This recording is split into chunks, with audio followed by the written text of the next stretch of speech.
Friends, Allu Arjun జైల్లోంచి విడుదలైన సందర్భంగా అందరికీ సంతోషంగానే ఉంది. కాకపోతే ఇక్కడ ఒక డౌట్. అల్లు అర్జున్కి నేషనల్ అవార్డు వచ్చింది.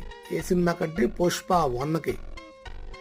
ఈరోజు జైలుకి వెళ్ళి వచ్చిన అల్లు అర్జున్ నేషనల్ అవార్డు వెనక్కి ఇచ్చేస్తాడా, గవర్నమెంట్ వెనక్కి తీసుకుంటుందా అన్నది నాకు ఒక డౌటు.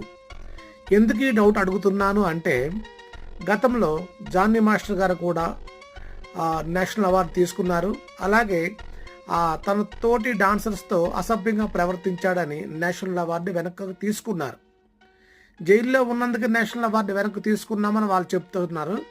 ఈరోజు అల్లు అర్జున్ కూడా జైల్లోంచే వచ్చాడు కదా, జైలుకి వెళ్ళి వచ్చాడు కదా, అందువల్ల అల్లు అర్జున్ దగ్గర కూడా నేషనల్ అవార్డు వెనక్కి తీసుకుంటారా లేదా అన్నది నాకు చిన్న డౌట్గా ఉంది.